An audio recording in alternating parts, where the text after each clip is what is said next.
So the WrestleMania 40 documentary has finally been released after being delayed about 3 months. Yes, this was supposed to come out way back in April. It was supposed to come out just a few days after WrestleMania, and it got pushed month after month, and finally we got it. And if you haven't seen it yet, it's free to watch. It's over on WWE's YouTube channel, so you can go check that out before you watch this, or you can just see what the rest of the community had to say about it. I asked you guys what you guys thought of the documentary. Let's see what you said. Botch Booker says, I felt the end segment for the actual Cody versus Roman was rushed. I would have loved to see more about all the interference and how that match came together and the reactions after that match. Okay, so I'm going to mix in my feelings along with you guys instead of doing a whole section on that, because a lot of you touched on feelings that I had. Now, overall, I did enjoy the documentary. I thought it was cool.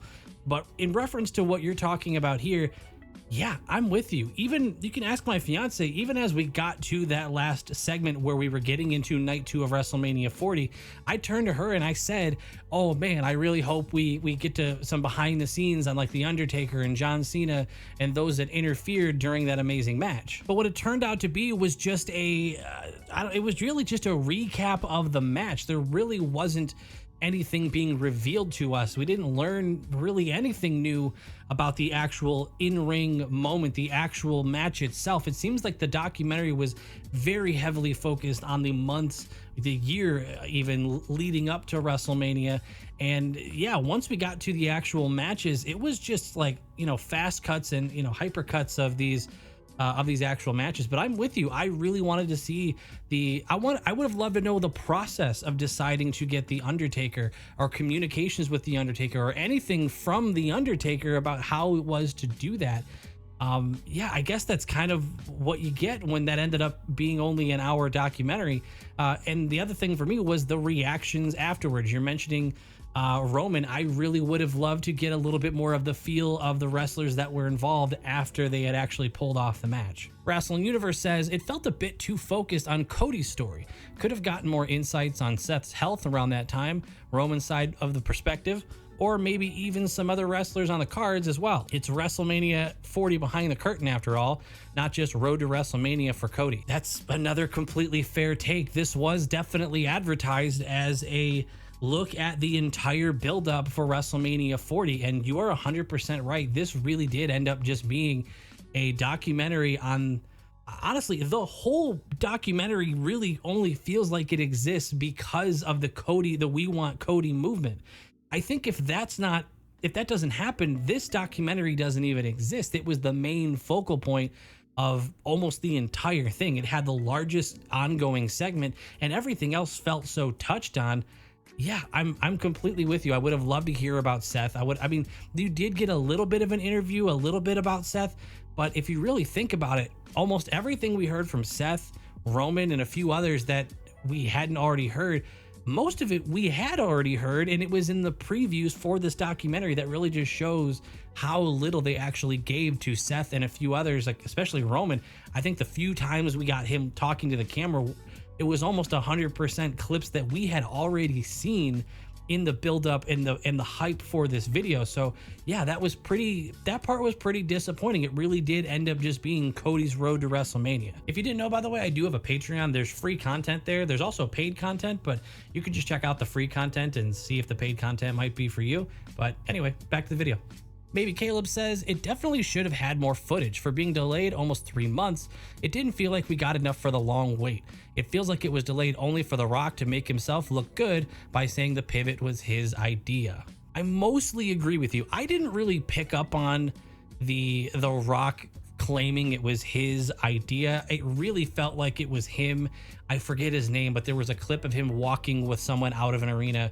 He mentioned him by name. It's completely slipping my mind, but he definitely felt like he gave credit to some others on this, and that it felt like a group decision. But where I'm going to heavily agree with you on is that, yeah, I was really surprised that this was delayed 3 months and this is what we got. Now, don't get me wrong. I enjoyed the documentary for what it was. I think maybe it's on me. Maybe my expectations got built up too high on my own end. I mean, there were some really cool moments. There were some parts that I felt like were really interesting, and it really helped kind of relive the fun of that whole buildup and that whole WrestleMania weekend. But I'm with you. For that long of a wait and it being delayed 3 months, it makes me wonder why it was actually delayed. I wonder if there were some clips they couldn't end up using, or they wanted to use, or they needed to get permission to use.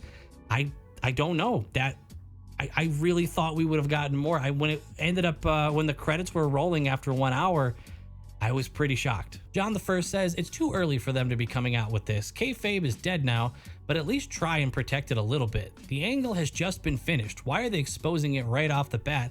It doesn't make any sense. Feels like extra programming. Save this for a year later. You know, I'm going to disagree with you, and it's only because I don't feel like they told us that much. I don't really feel like much was, you know, pulled behind the curtain. It really felt like, yeah, there was definitely some out of character speak in a lot of it, because you're talking about the actual planning of match results and building up of different programs. But I guess because it was so focused around Cody and we just heard a lot of what we already knew, I don't feel like the only thing I really feel like that we got that was new is that we genuinely got confirmation that Cody Rhodes was not a fan of the initial decision for The Rock to take his place. We finally got some sort of confirmation that Cody Rhodes walked out of that feeling uncertain and unhappy about it. And we also got confirmation that if that was going to go forward like that, Cody essentially asked Triple H, where does that leave me? And Triple H just said, not sure yet. So we got a little bit of confirmation on something that had been really speculated. But other than that, I'm not sure what you're worried about from this documentary. I don't feel like we got told much. Optilium says, I liked it overall, but I wish there was more on some other parts of WrestleMania. Drew, Damian Cash-in, CM Punk, interference, etc. Yeah, I mean, we kind of touched on earlier with the interference, but you took it a step further, and I agree with you. Yeah, I kind of really would have thought, at least when we got to the section about, this is why I feel like this could have been like 2 hours at least. Like, I mean, for how long this was delayed, I feel like you could have made this practically into a movie. I would have loved to see the build-up, because they kind of talked about the CM Punk injury at the Rumble. I shouldn't even say they talked about it. It was just kind of mentioned in passing when they were talking about the Rumble. But they made it pretty clear that initially it was going to be Punk and Seth Rollins at WrestleMania for a title. And how do we not get more information on that? Wouldn't it have been really cool to get some behind the scenes of CM Punk reacting to, or Seth reacting to, or Drew finding out that it was going to be him, or the process of shifting it over to Drew versus Seth, and then having the Damian Cash in there? There's so much left on the table. So, I mean, to go back to, I believe it was John saying that, leave some to the imagination. So much has been left to the imagination, to the point where it's, I mean, as much as I did love the documentary from just a pure sit there and feel good standpoint, like especially seeing all the creators get mentioned down there. I love that the WWE showed the likes of Santi and Wheezy and some others, just to kind of show that they see, I don't want to say us, but you know what I mean? They see the content creators, they see the streamers, the people who are pushing their product and getting more people potentially into the product. I mean, look at me. I got into wrestling more so thankfully because of these content creators like Santi, that, when I had a million questions early on, I had a million YouTube videos to watch on it. So from that standpoint, I love the documentary, but I'm with you. There's so much left untalked about that it almost does feel like you guys are right. Some of you anyway.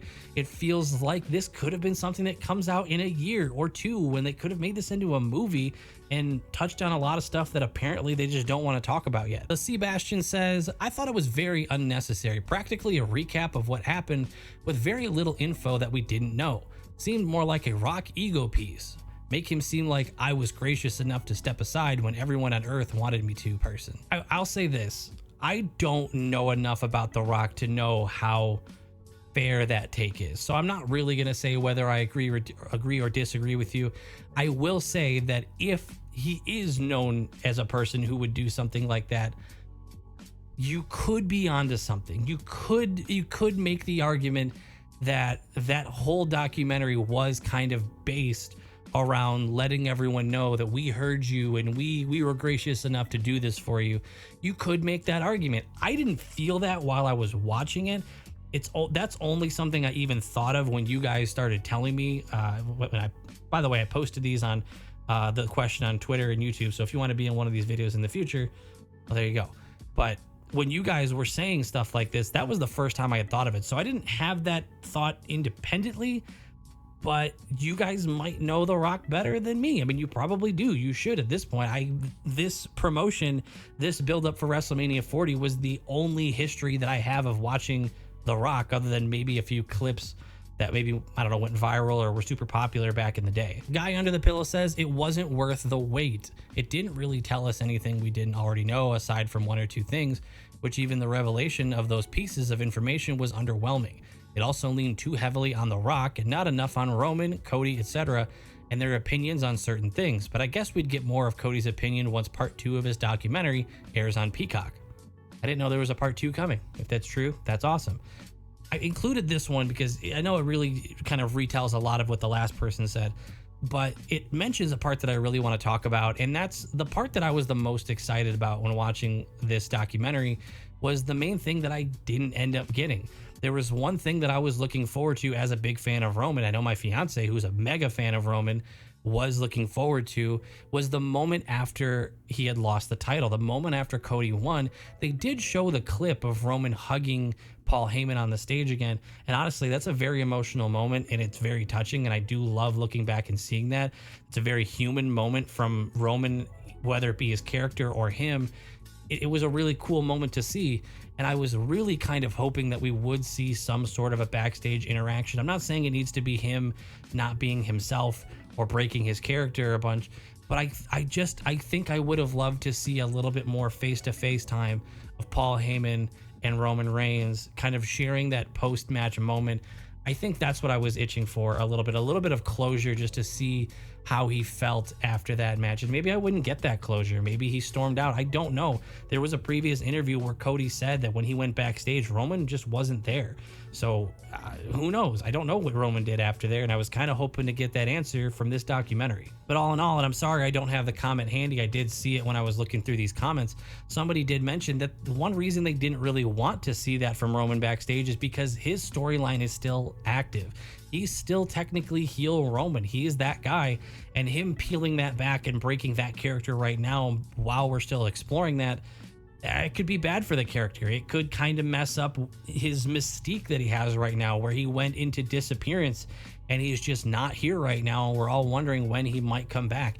And honestly, I think that's a completely fair take, and that just brings me back to the whole idea that maybe we didn't need this documentary right now. And to be fair, the only reason we were itching for it was because we were told that it was going to happen. I think they advertised it during WrestleMania. So if I had to redo all of this, I would go back in time and I would tell the WWE, hey, don't even tell us about this documentary yet. Maybe the second hour of this would have been good to include a lot of this back behind the scenes stuff, and maybe how the story progressed in the following year.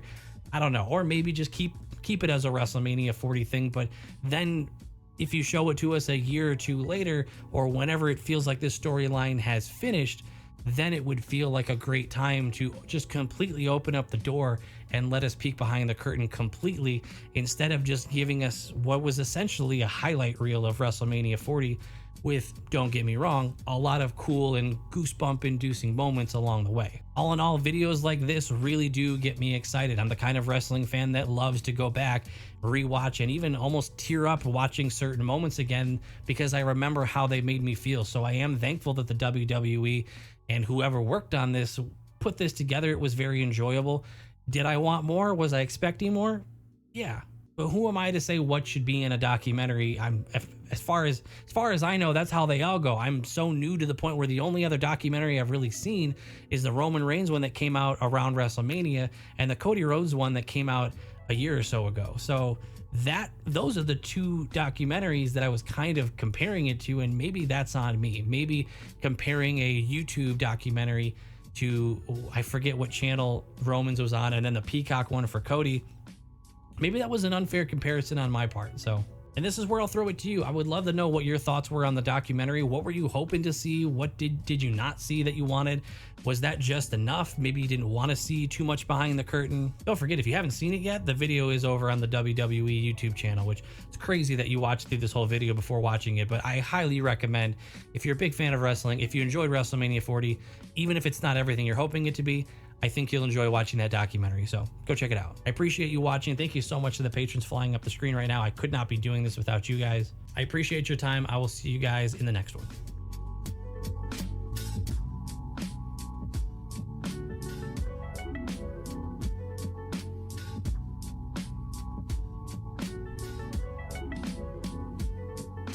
By the way, I got a new camera.